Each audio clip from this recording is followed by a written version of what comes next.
Vamos a empezar con una oración. Dios viviente, gracias.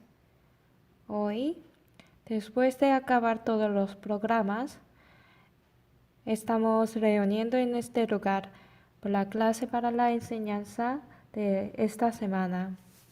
Te ruego que a través de la palabra despiertes nuestra conciencia y pensamiento y que tengamos el corazón del Señor y que nos cambies para que seamos preciosos trabajadores de Dios que puedan testificar al Señor a través de nuestra vida.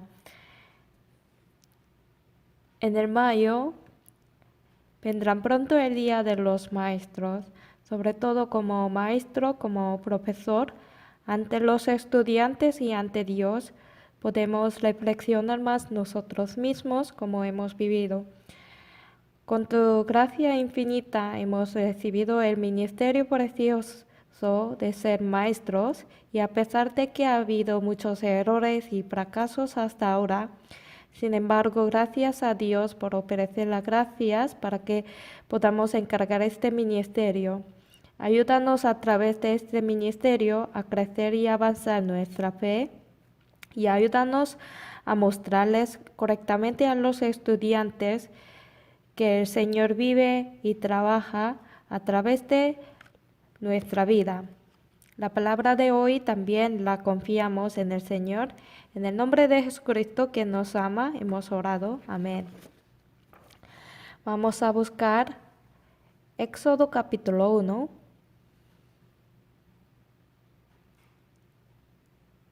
Capítulo 1, desde versículo 15.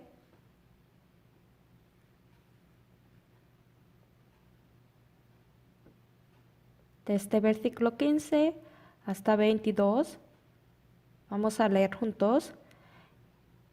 Y habló el rey de Egipto a las parteras de las hebreas, una de las cuales se llaman Cifra y otra Fua, y les dijo: cuando asistáis a las hebreas en sus partos y veáis el sexo, si es hijo, matadlo; si es hija, entonces viva. Pero las parteras temieron a Dios y no hicieron como les mandó el rey de Egipto, sino que preservaron la vida a los niños. Y el rey de Egipto hizo llamar a las parteras y le dijo: ¿por qué habéis hecho esto, que habéis preservado la vida de los niños? Y las parteras respondieron a Faraón: porque las mujeres hebreas no son como las egipcias, pues son no robustas, y dan a luz antes que la partera venga a ellas. Y Dios hizo bien a las parteras, y el pueblo se multiplicó y se fortaleció en gran manera. Y por haber las parteras temido a Dios, él prosperó a sus familias. Entonces Faraón mandó a todo su pueblo, diciendo: echad al lío a todo hijo que nazca, a toda hija preservad la vida. Hoy, con el tema de Moisés, quien recibió protección, vamos a aprender unas lecciones en el Éxodo capítulo 1 y 2. Aparece un niño, Moisés, quien nació como líder, el ministro de Dios, y el proceso de cómo le protegió Dios. En la palabra que leemos desde versículo 15 hasta versículo 22, aparecen los nombres de dos mujeres. Se llaman Cifra y Fua, eran las parteras de las hebreas, porque están escritos sus nombres en la Biblia. Y en el versículo 21, ellas recibieron una gran bendición de Dios. ¿Por qué?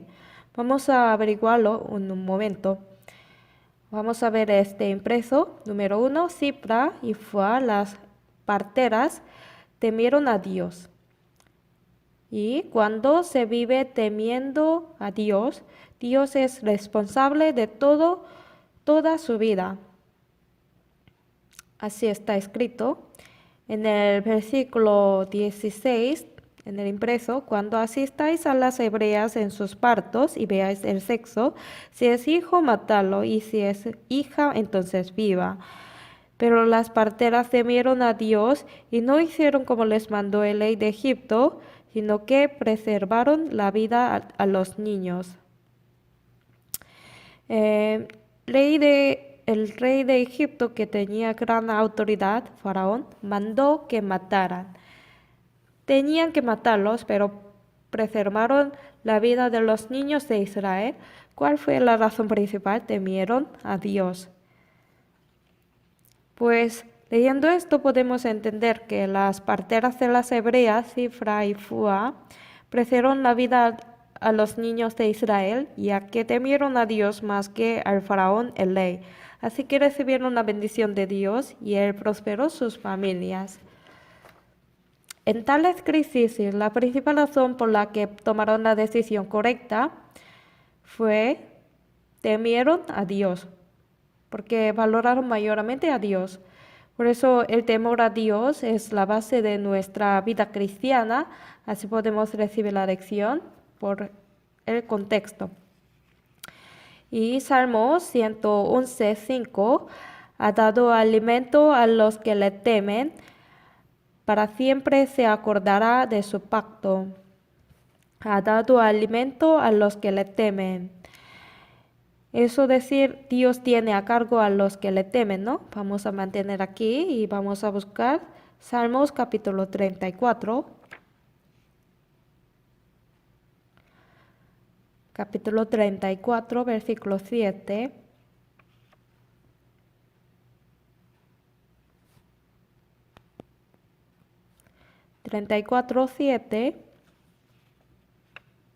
Voy a leer. El ángel de Jehová acampa alrededor de los que le temen y los defienden. Versículo 9. Temed a Jehová vosotros sus santos, pues nada falta a los que le temen. Dice que nada falta a los que le temen. Sin falta Dios les guarda y cuida. Asimismo, Sifra y Fua, las parteras hebreas, puesto que estaban viviendo con temor a Dios, no hicieron como les mandó el rey de Egipto, pero no murieron. Y Dios les dio la gracia y prosperó sus familias. En el fondo de esto había el temor a Dios. Y el número 2, para los que le temen, hay salida y la mayor gloria. Es decir, les llamaría el faraón, ¿no? ¿Por qué habéis preservado la vida de los niños? Pues esas parteras hebreas estaban delante del rey con miedo, ¿no? Sin embargo, esas parteras respondieron así. En el Éxodo, capítulo 1, versículo 19. 18-19 yo leo. El rey de Egipto hizo llamar a las parteras y les dijo, ¿por qué habéis hecho esto? ¿Que habéis preservado la vida de los niños? Y las parteras respondieron a Faraón, porque las mujeres hebreas no son como las egipcias, pues son robustas y dan a luz antes que la partera venga a ella. ¿Qué significa? Cuando oyó el rey de Egipto sus dichos, él estuvo de acuerdo. Claro. Así que 2 mujeres pudieron sobrevivir. Por eso, al ver el impreso, aunque las parteras hebreas tuvieron miedo de la muerte, si no hicieron como les mandó al faraón, puesto que escogieron el camino de obedecer a la palabra de Dios, Dios las ayudó para que respondieran convincentemente y no solo escaparon de la muerte, sino recibieron la bendición de Dios. Pues vamos a leer Salmos, capítulo 25, versículo 12. ¿Quién es el hombre que teme a Jehová? Él le enseñará el camino que ha de escoger. Enseñará el camino que ha de escoger. Sifra, Fua fueron así. Por eso, ¿qué es el núcleo de la vida cristiana? Es temor a Dios. Hemos visto cuán gran bendición según esto a través del contexto. Y vamos a ver Éxodo capítulo 2. Éxodo capítulo 2:1, voy a leer. Un varón de la familia de Leví fue y tomó por mujer una hija de Leví y la concibió y dio a luz un hijo y viéndole que era hermoso y le tuvo escondido 3 meses. Pero no pudiendo ocultarle más tiempo, tomó una arquilla de juncos y la calapateó con asfalto y brea, y colocó en ella al niño y lo puso en un carrizal a la orilla del río. Por los 3 meses, Jocabe, su madre, y Amram, quien fue el padre, cuando tuvieron que botar al bebé Moisés inevitablemente, en esa situación lo pusieron en una arquilla de juncos y lo puso en el río. Pero antes de botarlo, para que no entre el agua dentro de la arquilla, la calapacteó con asfalto y brea para impermeabilizar, ¿no? Es lógico. Asimismo, si en el impreso número 2, con la lectura gruesa, voy a leerlo, colocó al niño en la arquilla de juncos e iba a morir si lo pusiere en un carrizal a la orilla del río, así que la calapacteó con asfalto y brea. Estos hechos son muy naturales y son lógicos. Nosotros, las cosas lógicas del mundo en la vida cristiana, en muchos casos no son lógicas. Si vemos la letra gruesa debajo, en este mundo cualquier persona, quien tenga fe o no, cuando están en urgencia, toman las medidas. Si miran peligrosos obvios y no toman las medidas, es difícil pensar que tenga la mente correcta. ¿Cierto, no? Asimismo, después de recibir la salvación a nuestro corazón, hay que impermeabilizarlo para no dejar entrar el agua del mundo. Es decir, impermeabilizar para que no entren las cosas mundanas son lógicas. Proverbios 4:23, sobre toda cosa guardada, guarda tu corazón porque de él mana la vida. Dice que hay que guardar el corazón, ¿no? Aquí hay una cosa, por ejemplo, nosotros decimos esto es el corazón, es corazón. Es corazón. Si el corazón fuera un castillo, en este castillo que funciona como el muro, por ejemplo, en el castillo hay el muro, ¿no? Para no entrar las cosas mundanas a ese corazón que está funcionando como el muro, ¿qué son? Son las orejas y los ojos. ¿Por qué se distrae nuestro corazón? Por no poder controlar las orejas y los ojos. Es el núcleo. Por eso si vemos Proverbios capítulo 4, vamos a ver.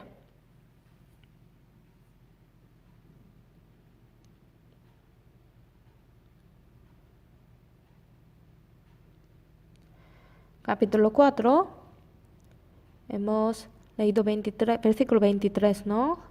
Si ven versículo 26, examina la senda de tus pies y todos tus caminos sean rectos. No te desvíes a la derecha ni a la izquierda, aparta tu pie del mal. Si vemos aquí, ¿por qué es importante guardar el corazón? ¿Con qué tiene que ver? Está relacionado con la acción. Tiene que ver con el comportamiento, por lo cual, para vivir correctamente en la fe, ¿qué es tan importante? Guardar el corazón. ¿Qué necesita para guardarlo? Controlar los ojos y las orejas. En el versículo 20 hay esta palabra. Vamos a leer juntos. Versículo 20 y 21, vamos. Hijo mío, está atento a mis palabras, inclina tu oído a mis razones. No se aparten de tus ojos, guárdalas en medio de tu corazón. Es decir, por la escucha de la palabra de Dios, por leerla, por la aprenderla, se puede guardar el corazón. Es cierto, ¿no? Así las acciones se cambian. Pero si no controlara los ojos y las orejas para guardarlo, ¿qué sucederá? En Josué, en el Ai, el pueblo de Israel fue derrotado, ¿no? Pero, ¿quién fue la razón principal? Un varón llamado Acán. Acán tomó las cosas entre los despojos consagrados a Jehová en Jericó. En el proceso de hurto sale así, él vio.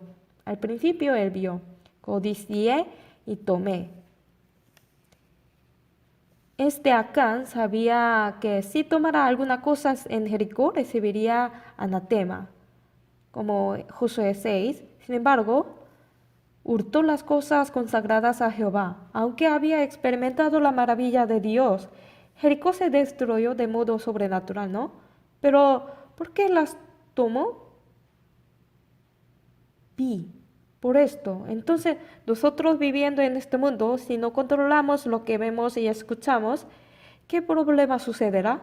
Se distrae el corazón.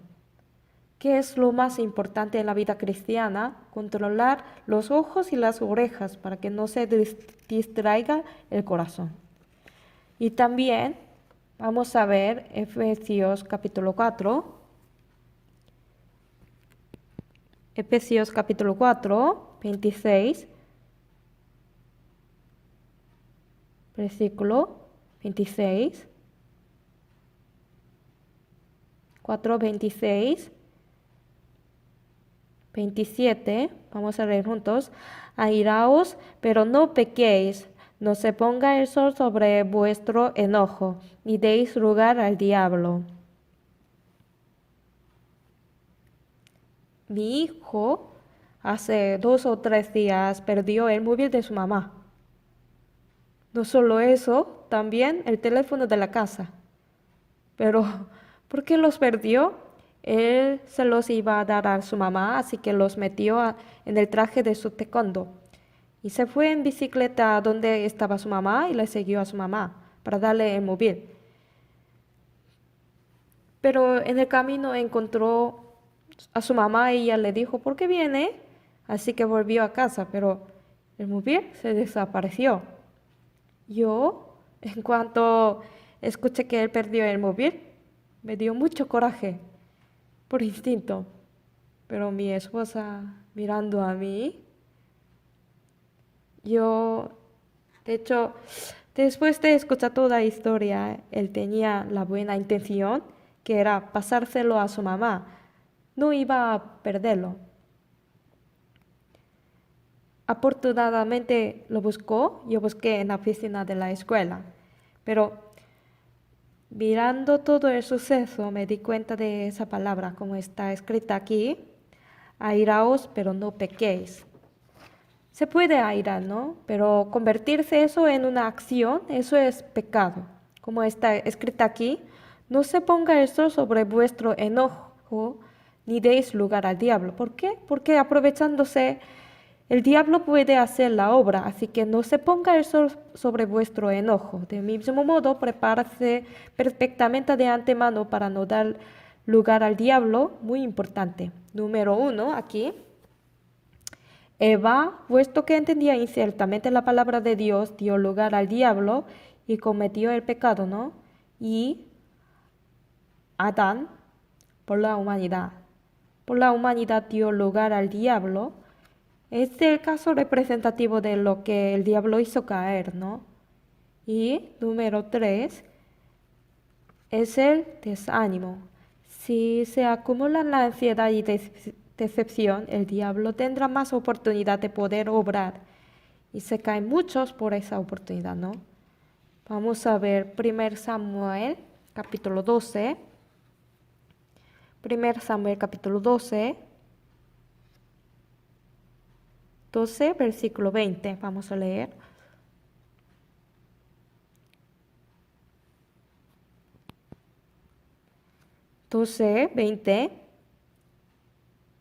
Leamos juntos. Y Samuel respondió al pueblo, no temáis vosotros, habéis hecho todo este mal, pero con todo eso no os apartéis en pos de Jehová, sino servirle con todo vuestro corazón. Fue el dicho de Samuel al pueblo de Israel, ¿no? Si vemos aquí, dijo, habéis hecho todo este mal, mencionó este mal, el pecado, ¿no? ¿Qué era el pecado? ¿Cuál era? Levantar el rey. Pero está diciendo una cosa más, ¿no? ¿Qué? No os apartéis en pos de Jehová servirle. Entonces, ¿cuál es el mayor pecado que levantar el rey? Eso. Es decir, es el pecado principal. A pesar de que sirvieron a la ley, no cometáis el pecado de apartarse en servir a Dios. Así está diciendo. hay una cosa, nosotros podríamos caernos viviendo en el mundo. Podría ser por varios tipos, ¿no? Por una ansiedad debido a las preocupaciones. Pero el problema es el pecado pequeño. ¿De qué? De servir. ¿Por qué somos débiles? De tal manera tenemos que venir a la reunión. Tenemos que morar en la iglesia. El no mezclarse a la reunión y apartarse de la iglesia es un mayor pecado y pecado definido del lado de Dios. ¿Lo entendéis? Si las ansiedades se aparecieran, en verdad no es nada, pero como yo expliqué, piensan como si fueran tan serio y no vienen a la iglesia, evitan las reuniones. De hecho, no es nada en la vida, pero en muchos casos hacen así. En el libro El progreso de Peregrino, la protagonista, el cristiano, dijo que me mate, voy a morir. ¿Por qué fue llevado al calabozo por un gigante llamado desesperación? Lo más terrible en la vida cristiana es desesperación, desánimo, la ansiedad. Medite mucho, también yo he experimentado eso. Así que hay que tener cuidado con estas ansiedades. Y la codicia, ¿no? Judá, por la codicia del dinero, dio lugar al diablo, ¿no? Y mujer Orna. El diablo no conoce nuestro corazón, pero sabe los hechos que hemos realizado hasta ahora, ¿no? Por lo cual sabe lo que le gusta a una persona. Entonces, si le gusta mujer, sigue haciendo un eco con esto. Si es dinero con dinero, Judas fracasó con el dinero, ¿no? Y cuando tenga continuo coraje y aborrecimiento, pues cuando tenga aborrecimiento, el diablo podrá obrar en esta oportunidad. El caso representativo fue el Caín, ¿no? Por aborrecimiento, él mató a su hermano con piedra. Entonces, para que no demos lugar al diablo, tenemos que prevenir antemano. Así podemos recibir la segunda lección. Y vamos a ver Éxodo capítulo 2. Capítulo 2. Desde versículo 4.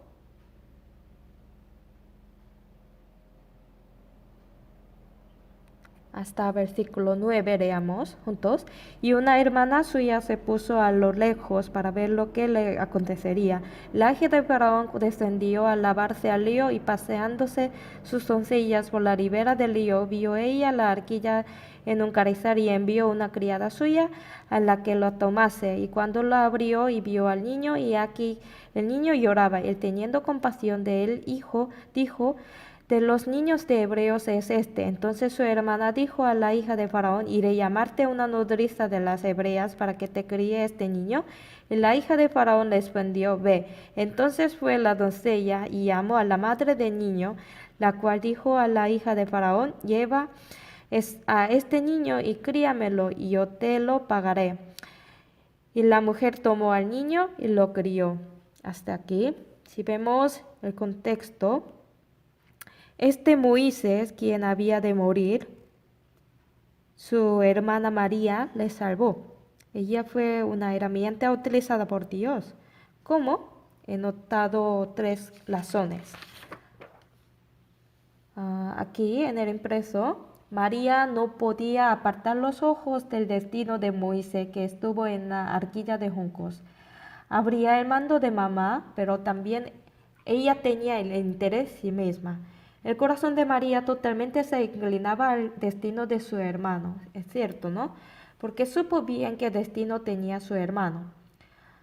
Abajo, igual que el corazón de María, que estuvo con su hermano que estaba en peligro, en nuestra vida cristiana también habrá algunas cosas en las que tengamos que fijar nuestros ojos. ¿Dónde está nuestro corazón? El corazón de María estaba hacia Moisés. Es el corazón de Cristo, ¿no? Voy a leer el texto. María estuvo con su hermano por 3 meses y tuvo interés en el destino de su hermano.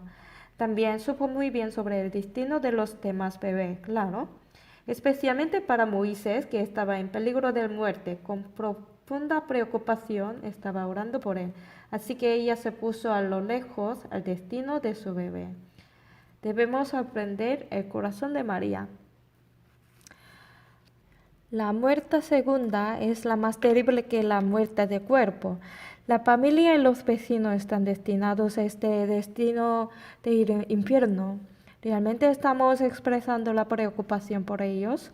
El corazón de María coincidió con el de mamá. Sin embargo, nosotros estamos haciendo lo mejor con el corazón de Cristo para librar a ellos como María. Vamos a leer Proverbios 24, 11, 12. Libra a los que son llevados a la muerte, salva a los que están en peligro de muerte. Porque si dijeres ciertamente no lo supimos, ¿acaso no lo entenderá el que pesa los corazones? El que mira por tu alma, él lo conocerá, y dará al hombre según sus obras. Mi familia y mis vecinos están destinados al destino eterno. Podemos quedarnos quietos si nuestro corazón no está en el alma. Eso es la fe incorrecta. Hay que inclinarse, proteger las almas. Es la base de la fe y la vida cristiana. En el mundo no hay nada más precioso que una alma. Así que vemos Segundo Reyes, capítulo 4, desde versículo 32 a 35, Eliseo salvó al hijo de la Sunamita. Cuando fue Giezi, él no pudo salvarle. Había tres condiciones. Había tres condiciones por las cuales Eliseo pudo salvar. Me di cuenta, tres cosas son importantes en la fe para librar y levantar una alma. Lo primero, ¿cómo fue Eliseo? Puesto que él supo que el único que puede salvar a ese hijo es Dios, él primeramente oró, la oración. Y el segundo, por una vez no funcionó, pues volvió a hacer de nuevo. Es la paciencia y constancia. Y el tercero, lo más importante, ¿cuál era? Como mamá, él tenía el corazón de Dios. Corazón de compadecer sinceramente. De tal manera iba a salvar a este niño. Como tuvo estas tres cosas, pudo salvarle. Entonces, vamos a leer juntos 1 Corintios, capítulo 2, 16. Porque ¿quién conoció la mente del Señor? ¿Quién le instruirá? Mas nosotros tenemos la mente de Cristo. Cuando tengamos la mente de Cristo, tengamos la misericordia de esa alma, podemos instruir sobre Cristo y podemos predicar. Yo anteayer, fui a Hwajin, el cementerio de misioneros de Corea. He ido unas 5 veces. En la reunión muchas hermanas no habían ido, por eso cada vez que visito puedo renovar mí mismo, es la gracia. Personalmente he recibido muchas enseñanzas. En este momento una hermana contó acerca de Ondorud. Como está escrita la oración de oración en el impreso aquí, voy a leerlo. Él vino a Corea por primera vez y él falleció a la edad de 57 años. Él oró así cuando llegó a Joseon. Señor, no se ve nada ahora. Tú nos has plantado en esta tierra estéril y pobre donde ni un árbol puede crecer suficientemente. Es el milagro como podamos llegar a esta tierra cruzando Océano Pacífico tan ancho. En esta tierra en la que parece que nos has dejado caer de la mano, ahora no se ve nada. Solamente se ve la oscuridad manchada obstinadamente, solamente se ven las coreanas encadenadas a la pobreza y superstición. No saben por qué están encadenados, ni siquiera qué es el sufrimiento. Cuando les decimos quitaremos el sufrimiento a los que no lo saben, simplemente desconfían y nos dan coraje. No se ven los pensamientos de los coreanos, no se ve la mente de este gobierno. ¿Acaso no tengamos más oportunidades de ver a las mujeres coreanas que están en gama? No se ven el corazón de Joseon, no se ve lo que tenemos que hacer. Pero Señor, si obedezco. Creo que comienza tu obra a obedecer humildemente y que llegará el día en que nuestros ojos espirituales veren tu obra. como la palabra, la fe, la certeza de lo que se espera, la convicción de lo que no se ve, creo que veré el futuro de la fe de Corea. Aunque ahora estamos, si estuviéramos en un desierto con las manos desnudas, estamos condenados a ser demonios occidentales, creemos que llegará el día en que se regocijará con lágrimas. Al entender somos uno en el Cristo con un Padre. Aunque ahora no hay iglesia ni la escuela, es solo llena de dudas, sospechas, menosprecios. Creemos que dentro de poco se convertirá en una tierra de bendición. Solamente ayúdame, Señor, para sostener mi fe. Lo he visto una vez por un video, me emocioné tanto. Es el corazón de Cristo, ¿no? Y otro ejemplo, una vez yo vi una abuela de 94 años, se gozaba mucho por haber sido salvo. En aquel momento estaban dos sobrinos junto a ella. Esa abuela era analfabética. Dos sobrinos, ambos trabajan y uno tenían dos hijos. Pero ellos para su abuela, no su mamá, para su abuela analfabética, de todas maneras le llevaron para consultar. Nos molestaron bastantísimo. Pero yo mirando eso más me emocionó. Ese corazón es, ¿no? Su bebé lloraba detrás, pero sin abandonar de ninguna manera. Hicieron esfuerzo para librar a su abuela.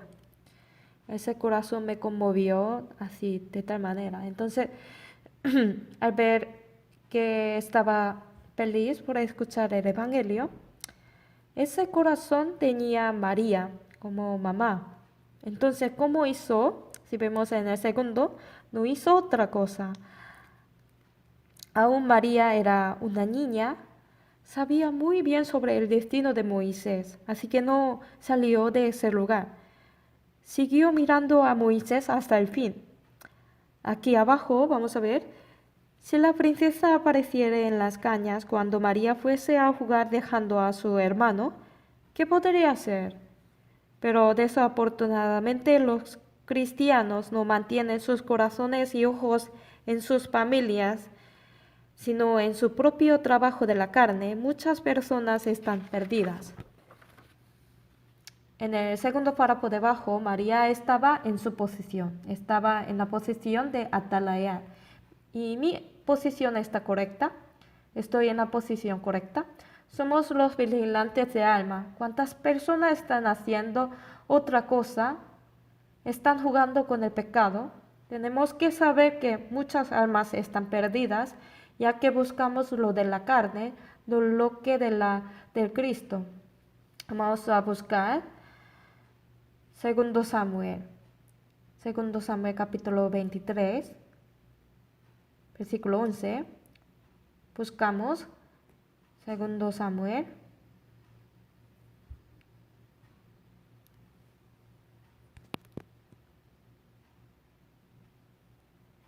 Segundo Samuel, versículo 11.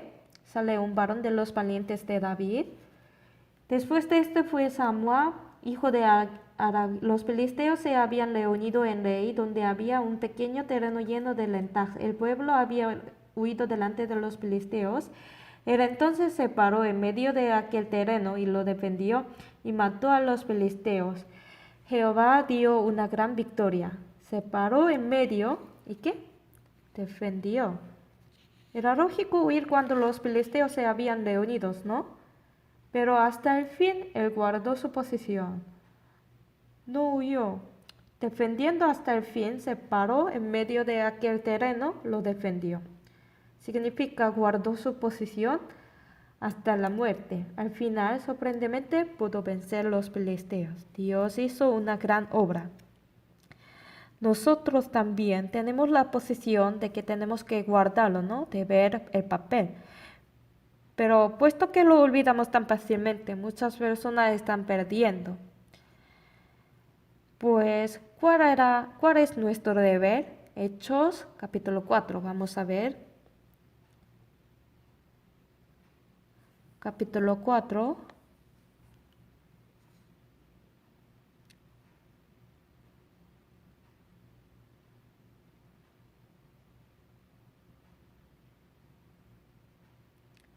Versículo 20. Porque no podemos dejar de decir lo que hemos visto y oído. Claro. Nuestro deber y papel. Ojalá que no olvidemos, y deseo que no olvidemos que es nuestra posición espiritual. Como María guardó su posición sin distraerse, por fin se encontró con la princesa. Vamos a volver al Éxodo capítulo 2. Éxodo capítulo 2.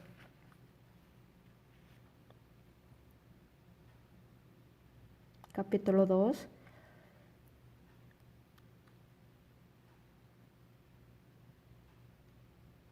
Versículo 7, yo leo. Entonces su hermana dijo a la hija de Faraón, iré a llamarte una nodriza de las hebreas para que te críe este niño. Y la hija de Faraón, 8, la hija de Faraón respondió, ve. Entonces fue la doncella y llamó a la madre del niño. Aquí guardando su posición, de repente llegó la hija de Faraón para lavarse, y cuando abrió la arquilla, en el interior había un niño que lloraba. Dijo que de los niños de hebreos es este. Y en el versículo 7, su hermana se acercó a la princesa y le dijo, iré a llamarte una nodriza de las hebreas para que te críe este niño. De repente se acercó, de repente. Pues ella dijo, oh, sí, ve, llámale. Es una maravilla, ¿no? Así conectó con su mamá. Por lo cual, este Moisés en Hebreos 11, por la fe Moisés, ¿cuál es la razón principal por la que Moisés podía poseer la fe? Por esto, como está escrito. Es decir, valientemente, en cuanto abrió la arquilla, María acudió adelante apresuradamente, ¿no? Le dijo, iré a llamarte una nodriza de las hebreas para que te críe este niño. Es decir, hay que ser valiente. En el versículo 8, si vemos el impreso, con número 3, María era valiente en salvar a Moisés. Por eso, con la letra gruesa, María no sabía que venía la hija de Faraón, sin embargo, ella fue valiente hasta le habló para salvar a Moisés. Fue un momento apropiado. Es muy importante hablar de manera apropiada cuando deberíamos hablar. Las palabras oportunas tienen un papel importante en determinar un destino de una persona. Las palabras de María fueron sabias y poderosas. Proverbios 25, 11 leamos juntos. Manzana de oro con figuras de plata. Es la palabra dicha como conviene. Asimismo, fue emprendedora en salvar a su hermano y respondió de manera muy positiva. Respondió muy sabiamente, pues yo estoy rogando ardientemente al Señor, que tiene el poder al salvar, como María, que hizo todo lo posible para liberar a Moisés, hago todo lo posible para liberar las almas. Debemos ser valientes en liberar las almas, no debemos temer la crítica. Pues el apóstol Pablo también, en Hechos 23, versículo 11, ahí en el impreso, ¿no? Veamos juntos. A la noche siguiente se le presentó el Señor y le dijo, ten ánimo, Pablo, pues como has testificado de mí en Jerusalén, así es necesario que testifiques también en Roma. ¿Qué es lo más importante para predicar el Evangelio? Es la audacia. ¿Por qué? Ahí las persecuciones. San Mateo 5, 11, 12, vamos a leer. Bienaventurados sois cuando por mi causa os vituperen y os persigan, y digan toda clase de mal contra vosotros mintiendo. Gozaos y alegraos, porque vuestro galardón es grande en los cielos, porque así persiguieron a los profetas que fueron antes de vosotros. Porque hay persecuciones y vituperaciones. Por eso le dijo, ten ánimo al apóstol Pablo, ¿no? Así que hay 3 cosas que debemos aprender a través de María. Primero, el corazón. Segundo, nuestro deber, guarda la posición. El tercero, la audacia que tuvo ella. Por eso ella habló una respuesta convincente. Así que liberó a Moisés y le guió a su mamá. Y fue una herramienta usada valiosamente a Dios, ¿no? Es lo mismo también en levantar los estudiantes y alrededor de nosotros, la familia, parientes aún no son salvos. Si no tuviéramos ese corazón como María, eso sería un problema. Así yo pienso. Pues hoy hemos pensado tres cosas a través de Moisés, quien recibió la protección.